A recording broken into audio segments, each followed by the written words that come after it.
What happens when one of Hollywood's most respected action stars gets ambushed on live television by a host who seems more interested in tearing him down than celebrating his legacy? In just 36 seconds, a single question would shatter the illusion of a friendly chat and expose the ugly truth about what really happens when egos collide in front of millions of viewers. Wesley Snipes walked onto that stage expecting a conversation. What he got was something else entirely, something darker, something that would force him to make a choice between his dignity and playing along with a game he never agreed to play.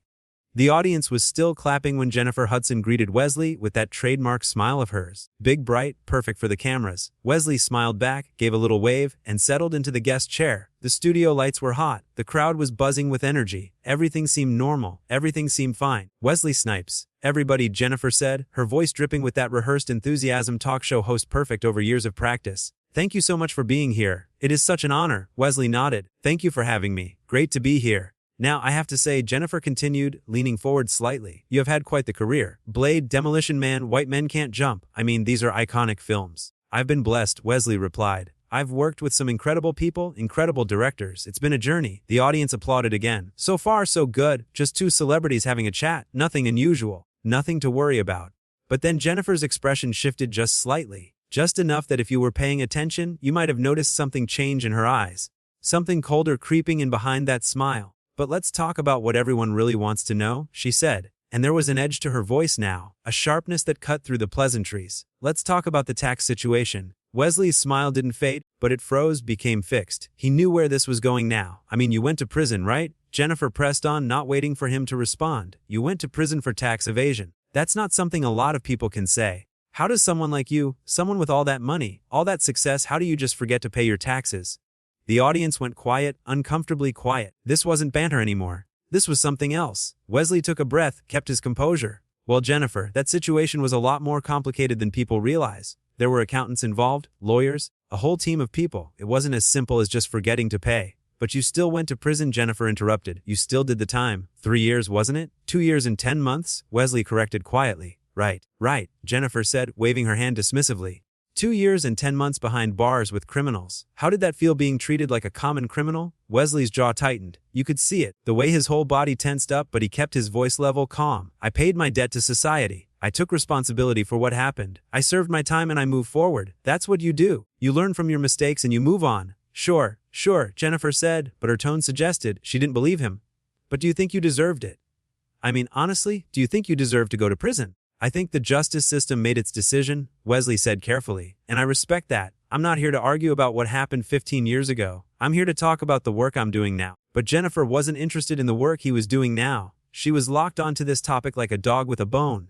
Because I have to say, she continued, when I heard about it at the time, I just thought how irresponsible, how careless. You had everything, and you threw it away because you couldn't be bothered to file your taxes correctly. I mean, come on.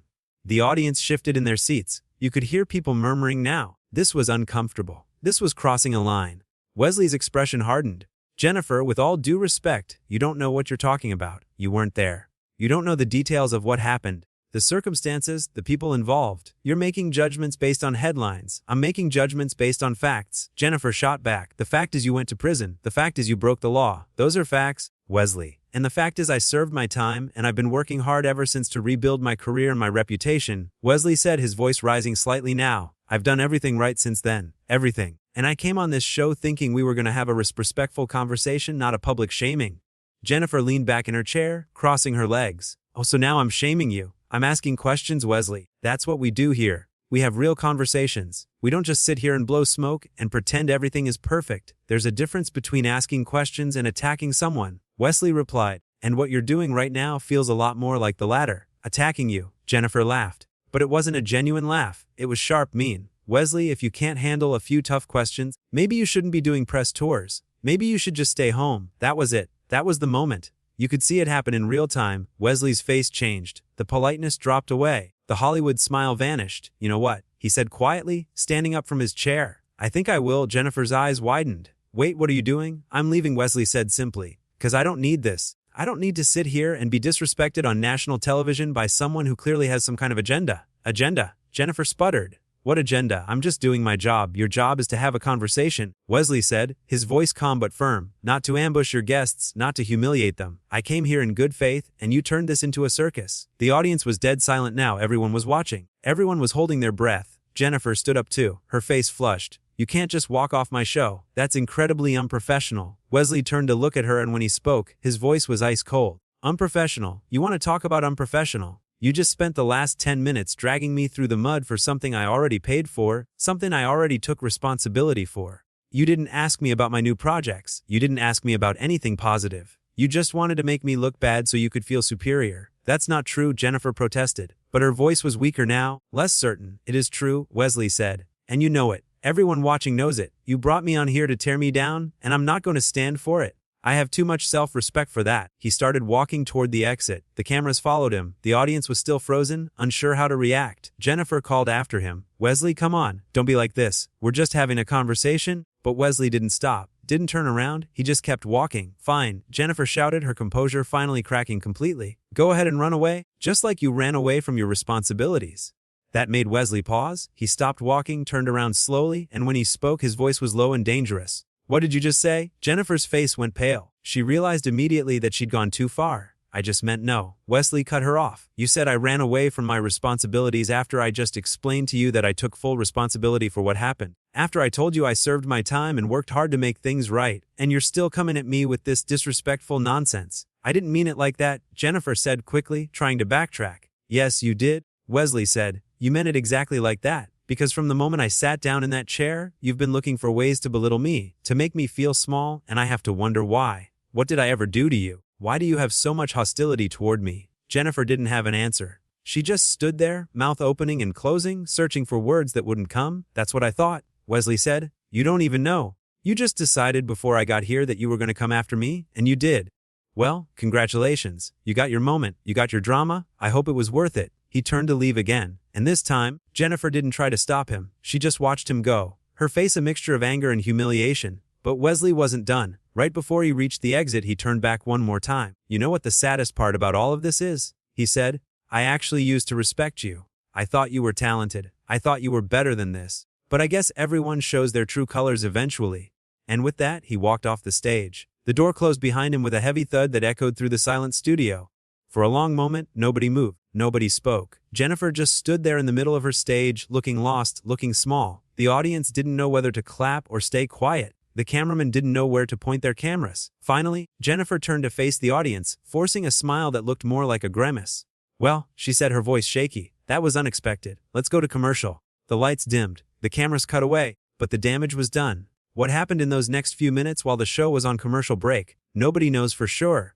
But when they came back, Jennifer's demeanor had changed completely. The cockiness was gone. The aggression was gone. She looked rattled, genuinely rattled. We're back, she said, trying to regain some composure. And as you saw before the break, our guest, Wesley Snipes, decided to leave the show. I want to address that for a moment. The audience waited. What would she say? Would she apologize? Would she double down? Look, Jennifer continued, interviews can be tough sometimes. Questions can be uncomfortable. But that's part of the job for both of us. I stand by the questions I asked. They were fair questions about a public situation. However, she paused, choosing her words carefully. However, I also recognize that the tone of this conversation may have become more confrontational than intended. That wasn't my goal. My goal is always to have honest, open dialogues with my guests. Sometimes those dialogues get heated. That's just the nature of real conversation. It wasn't an apology. Not really, it was more of a justification, an attempt to save face. But the audience wasn't buying it. You could see it on their faces, the way they looked at her, the way they whispered to each other.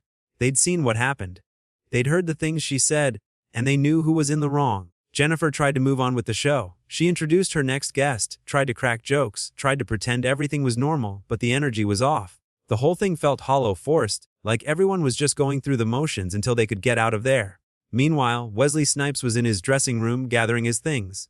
His publicist was there, his manager was there. Everyone was there trying to do damage control, but Wesley was calm, eerily calm. Are you okay? His publicist asked. I'm fine, Wesley said. I'm better than fine actually, I feel good. You feel good? His manager said incredulously. Wesley, you just walked off a major talk show. This is going to be everywhere. Good, Wesley said. Let it be everywhere. Let people see what happened. Let them see how I was treated. I have nothing to hide. I stood up for myself. I refuse to be disrespected. If that makes me the bad guy in some people's eyes, so be it. His publicist shook her head. The network is going to want a statement. Jennifer's people are going to want a statement. Everyone is going to want a statement. Then here's my statement, Wesley said, looking directly at her.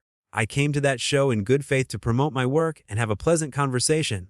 Instead, I was ambushed with hostile questions about a situation from years ago that I've already addressed countless times. I was talked down to, interrupted, and ultimately insulted. No one deserves to be treated that way, celebrity or not. I walked off because I value myself too much to sit there and be disrespected.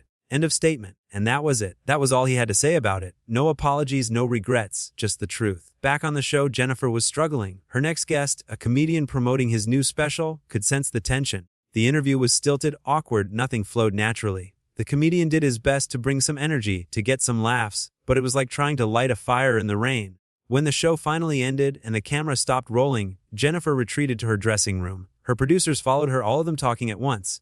"We need to figure out how to spin this," one of them said. "We need to get ahead of the narrative." Another added, "We need to make sure people understand your side of the story." A third chimed in. Jennifer just sat there staring at herself in the mirror. For the first time since the whole thing started, she was really seeing herself, seeing what she'd done, seeing how she'd acted. "I messed up," she said quietly. The producer stopped talking. "What?" one of them said.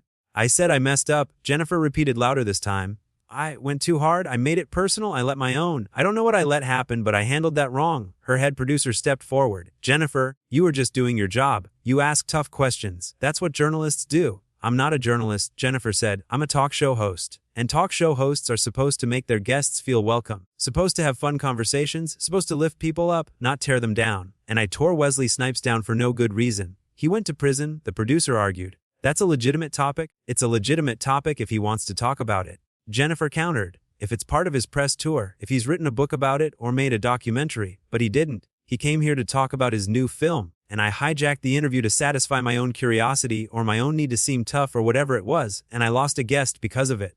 More than that, I disrespected someone who didn't deserve it." The producers exchanged glances. This wasn't going the way they'd hoped. "So, what do you want to do?" one of them asked. Jennifer thought about it for a moment. "I want to apologize publicly." "On the next show?" "Are you sure that's a good idea?" The producer asked. "It might make you look weak."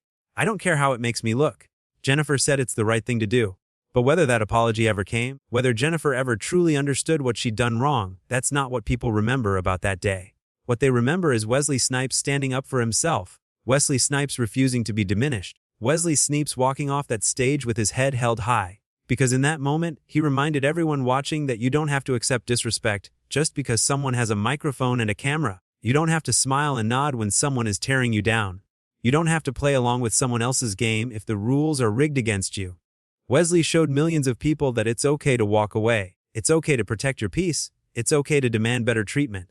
And sometimes the most powerful thing you can do is simply refuse to participate in your own humiliation. The whole confrontation lasted maybe 15 minutes from start to finish. 15 minutes that felt like an eternity to everyone in that studio. 15 minutes that would be replayed and analyzed and debated for weeks afterward. 15 minutes that would define how a lot of people saw both Wesley Snipes and Jennifer Hudson going forward. For Wesley, it became a moment of respect. People praised him for standing his ground, for not backing down, for showing that accountability doesn't mean accepting abuse. He'd paid his debt to society years ago, and he didn't owe Jennifer Hudson or anyone else a performance of shame and graveling. The interview, or what there was of it, became a case study in how not to conduct yourself as a host. It became a cautionary tale about the difference between asking tough questions and being needlessly cruel. It became an example of what happens when ego and entertainment collide in the worst possible way. Jennifer tried to defend herself in the days that followed, tried to explain that she was just doing her job, tried to position herself as the victim of an oversensitive guest who couldn't handle a real conversation.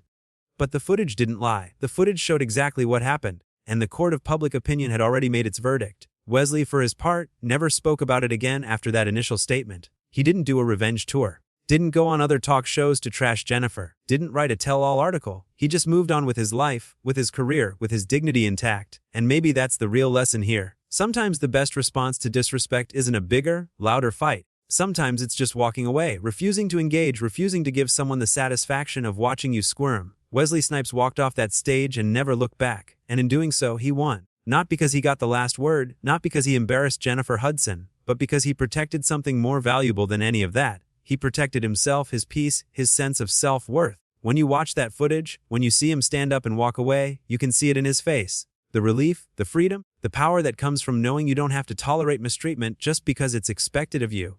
That studio audience sat in silence as Wesley left. But if you listen closely to the recordings, you can hear something starting to happen. A slow build, a few people starting to clap, then a few more, then more still.